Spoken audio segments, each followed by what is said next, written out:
que no Brasil ninguém estava preparado para lidar com um time que pressionasse a bola daquela maneira. E produziu um nível de futebol absolutamente encantador. Tinha horas do jogo que não era se o Flamengo ia fazer o gol, era quando, né? Quando? Mané, Salah e Firmino se recuperar essa bola. Só isso. Segurar essa trinca então, aí. o Flamengo atacou com menos gente, entre aspas, falando de uma maneira mais didática, né? Fala, fala, nação, aqui de Portugal, falando do nosso Mengão. Eu preparei um corte aqui de um analista falando da tática de Jorge Jesus, do segredo de Jorge Jesus, a maneira como o time jogava. Vamos ver? Vamos dar uma olhada aí o que ele fala para nós de Jorge? Assim, tudo que ele aquele produziu. Flamengo do Jorge Jesus foi o melhor futebol praticado no Brasil, assim, em muitos anos. Foi. Acho que sim. Assim, ali tem coisas que você não... É difícil repetir, né? Tem uma combinação de fatores muito especial ali. Ele foi muito competente, óbvio. Ele entendeu aqueles jogadores de uma maneira... Porque o elenco tinha especificidade de jogador. O Gabigol é um atacante muito específico. O Gabigol não é um ponta, o Gabigol não é um 9, mas o Gabigol é um atacante de atacador de espaço. Um diagonal, facão, atacar espaço na área. E, aliás, talvez como poucos a gente tenha visto. Mas você precisa criar elementos. Aí você encontrar naquele time um outro atacante que o entenda daquela maneira como foi o Bruno Henrique. Casamento perfeito. Isso. Você ter naquele momento 2 laterais como Felipe Luiz e Rafinha disponíveis no mercado para voltar ao Brasil ainda num nível de jogar da maneira que jogaram. O Felipe Luiz foi encantador, até se despedir, né? Até chegar o momento dele terminar. E aí, o que eu senti em alguns momentos era a capacidade que ele conseguiu fazer com que aqueles jogadores se aproximassem, trocassem passes, combinassem, criava combinações que os times tinham muita dificuldade de decifrar. Eu não sei o que aconteceria se durasse mais tempo.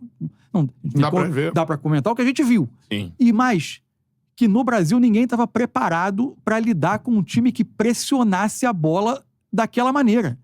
Ter a bola era um problemaço para os adversários. O que eu faço com isso aqui? Vem um enxame, assim, retomar essa bola rapidamente. Com isso, você tinha o Arrascaeta, por exemplo, partindo do lado esquerdo. Do lado esquerdo, como é que vai marcar o corredor? Poucas vezes precisava, porque o jogo acontecia no campo de ataque, reduzia o espaço que ele tinha que correr. O Ilharão muito bem, com uma descoberta, o Jesus, a forma de aproveitá-lo como o primeiro, né? E o Gerson alguns metros à frente, como esse meia central. Enfim, ele entendeu aqueles jogadores de uma maneira impressionante, jogadores de altíssima qualidade para o padrão brasileiro. Ele não tinha nem de perto o elenco que tem agora. O banco era de menino, né? O banco era com reposição muito abaixo, muito difícil. Né? Renier, Lincoln. Eram meninos do Muito Flamengo. lembrado por causa do lance da final do... Até injusto, coitado, mas muito lembrado pelo lance da final do Mundial, né? Enfim, e produziu um nível de futebol absolutamente encantador. Tinha horas do jogo que não era se o Flamengo ia fazer o gol, era quando, né? Quando? E era um nível, assim... E a qualidade de jogo, a beleza do jogo. Era assim, difícil... E aí você junta outros fatores, né? Quando ele chega, ele tem 3 semanas de treinamento, a ponto de ele fazer o famoso amistoso do Tamal-Arão. Isso. Flamengo e Madureira na Gávea. Né? É um amistoso, porque ele teve semanas... A Copa América foi no Brasil, então o futebol brasileiro parou. E aí, no primeiro mata-mata de Copa do Brasil, o Flamengo é eliminado. O Atlético Até jogou Paranaense. bem, mas foi eliminado, o início de trabalho. E aí ele começou a ter, dali até o fim do ano, ele teve uma quantidade de jogos grande, porque no Brasil é grande, mas com algumas semanas que ele trabalhou, que ele deu uma respirada.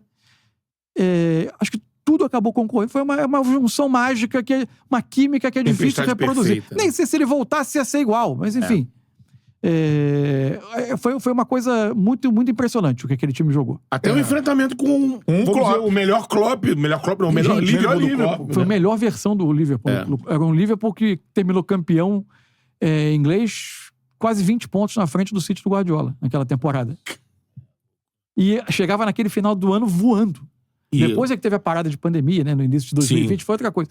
Mas tava voando. Segurou um 0-0, né? Mas o europeu não joga com tanto... Isso é uma discussão meio subjetiva, né? A gente não vai ter a medida disso. Sim. De novo, analisar o que viu no campo.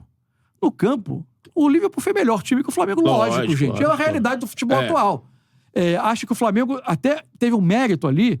O Flamengo fez algumas concessões ao seu jogo para enfrentar. O Flamengo tentou atacar. O Flamengo teve um momento até de predomínio, entre aspas, na segunda metade do primeiro tempo do jogo.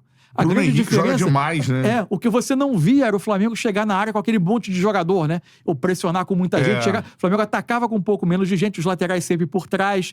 Porque, gente, era Mané, Salah e Firmino se recuperar essa bola. Só isso. Segurar essa trinca aí. O Flamengo atacou com menos gente, entre aspas, falando de uma maneira mais didática, né? Sim. Mas teve seus momentos no jogo. Até poderia ter encontrado um gol. Não teve aquela quantidade clara de chances, mas teve jogo ali. Teve jogo. O Liverpool teve que encontrar as suas soluções.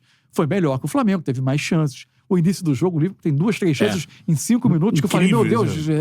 Saiu errado, né? Que era até uma coisa assim que eu tava querendo ver. A gente sempre fica se perguntando qual é o tamanho. A gente sabe que tem uma distância, mas qual é o tamanho da distância? No início do jogo eu falei, cara, se esse Flamengo tomar um vareio de bola, é porque a realidade é pior do que a gente imagina, né? Mas acho que o jogo não foi isso.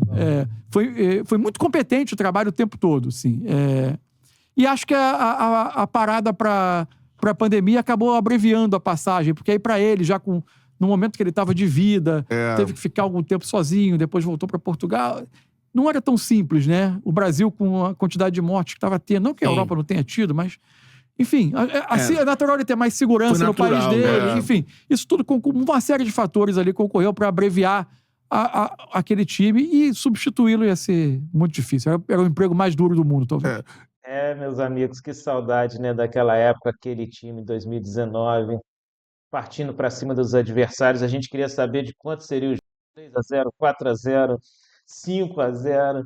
Era um timaço mesmo. As táticas de Jorge Jesus, o esquema tático, a pressão nos adversários, e sentimos saudades. Claro, a gente quer ver um time perto daquilo, até melhor que aquilo, mas é difícil. O time encaixou em todos os aspectos, foi muito bom, muito maravilhoso aquele ano de 2019. Não fomos campeões mundiais, mas tivemos chances de ser, né? É isso aí, nação. Vamos relembrar um pouco aí, ficar aqui na memória da gente, o ano de 2019, com essa conversa bacana aí desse podcast.